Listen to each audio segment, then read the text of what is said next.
Hello, this is Mrs. Brown from Research Triangle High School. The purpose of this presentation is to give a general review for the novel 1984.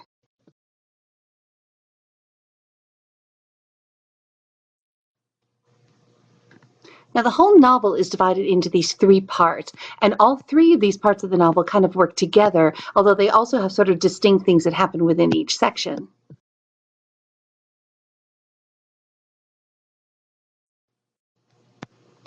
Generally, there's actually a fairly simple plot. There's a rebellion in part one, there's a love affair in part two, and there's the capture, torture, and giving in to everything in part three.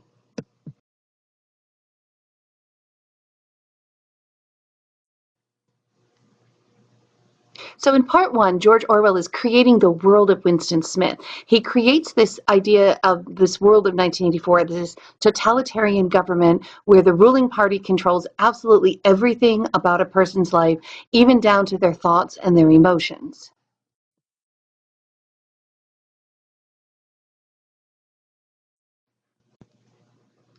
Part one is when we see our main character, Winston, first develop these kind of unorthodox thoughts, this what will be called thought crime later on. And from there, his own paranoia and suspicion builds. And the foreshadowing is pretty clear in the entire book. Winston says from the moment he's able to conceive of being against Big Brother, this is a thought crime. The thought police will catch him, and the only answer to that is pretty much death or destruction of the self. So he knows that throughout the entire novel, and we see references to this with him and Julia throughout the whole book.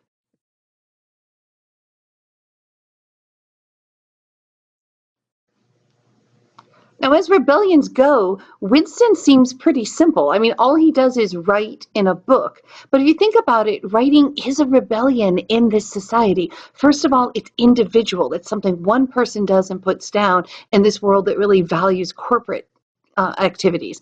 It's permanent. It stays in place. It's in writing. We even use that phrase all the time. Put it in writing. And finally, it's private. Winston can close it up, keep it someplace, and it doesn't get shared. It doesn't necessarily get seen with everyone else. One of the reasons why the party is so much tried to cut down on any kind of writing at all.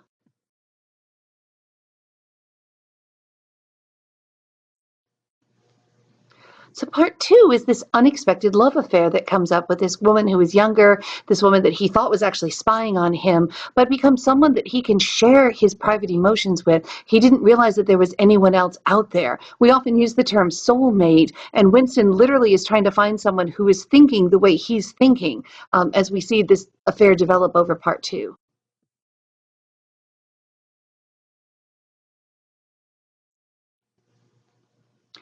And for this little while in part two, they actually do create this really small world of feeling and emotions and sensory input for themselves. The glass paperweight becomes this sort of symbolism, this little microcosm of what's happening within the story. That Julia and Winston have this very fragile but very controlled world for a little while.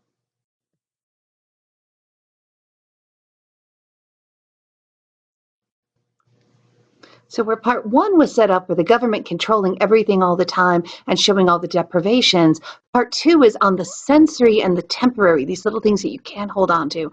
And it's this contrast of these things that are sensual or natural, the singing, the bird that they meet out in the forest, with that controlled conformity of the party.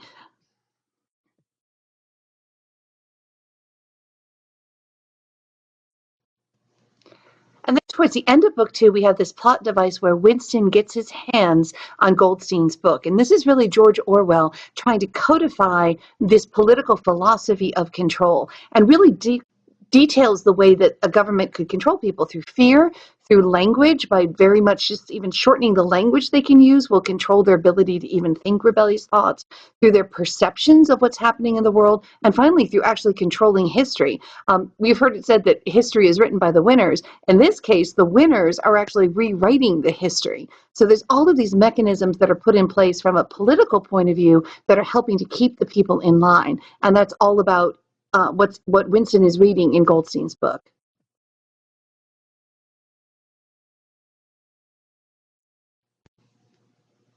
And then we have the party slogans, which are contrasts within themselves.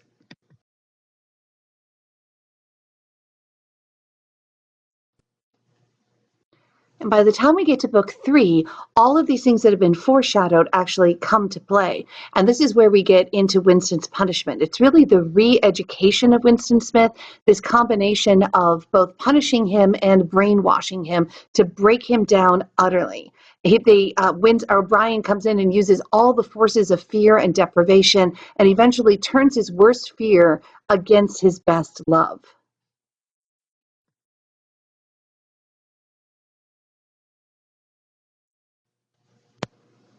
So when we come to the end of the book, Winston Smith, the human being, has been pretty much completely erased. He now loves Big Brother. This process of doublethink is complete. He can now believe that 2 + 2 = 5. He has 0 personal connections anymore. And at that point, now that they've totally destroyed him, now the party can physically kill him.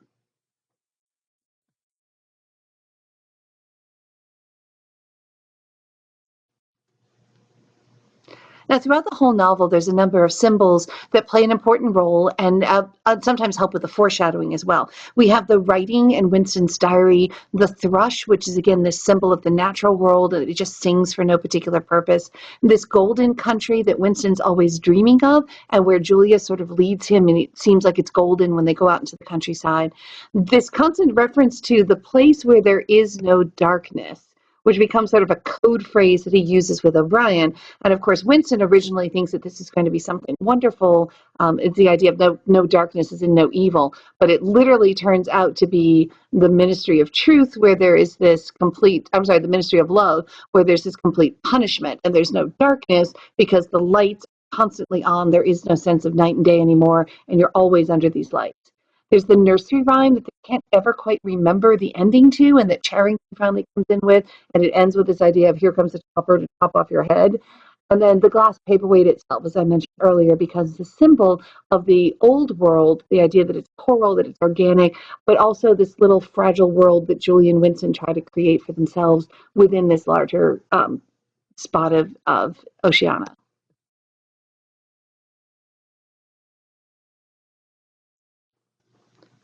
Now, there's a few more symbols that play an important part. You have the makeup and the chocolate and the coffee that Julie is able to get on the black market. And this kind of symbolizes, again, that idea of the sensory and how deprived this society has been. The rats, which become Winston's worst fear. Room 101, which is everyone's worst fear. The idea of 2 + 2 = 5, which is something that we can know is not true, but that doublethink where the party can now convince you that it's true because the party says it's true. Sexuality itself becomes a means of rebellion. The very idea that you would enjoy this kind of pleasure with another person at all becomes something that the party is trying to control and get rid of. Dreams is the only place that Winston can actually have these kinds of thoughts. And finally, this phrase that keeps coming over, "we are the dead," where Winston knows from the very moment that he can even think something negative, he is guilty of thought crime, and all thought crime is caught and punished.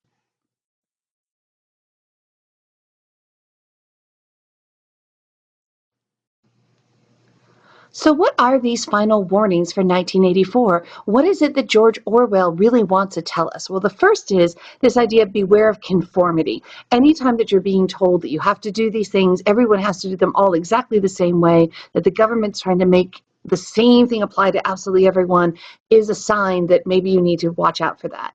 The second is the idea of don't trade freedom for a sense of security, that you're giving up some of your freedoms in order to feel like you're safe from fear, but then that means that a government could use that fear to control you. The idea that control of language is control of thought, that if the government can change the words, and we talked about this a lot at the very beginning of the novel, that if the government can even change the words or society can change the words, they can change your ability to think about something. And finally, as Winston discovers in the book, and when he's talking with O'Brien at the very end, there is no purpose to what the party is doing except absolute control. And the idea is that absolute power is going to corrupt absolutely, even to the point at the end of the novel where there's no real reason that the party is even doing what they're supposed to do or doing what they're doing. They're just doing it because they can. And that is the end of 1984.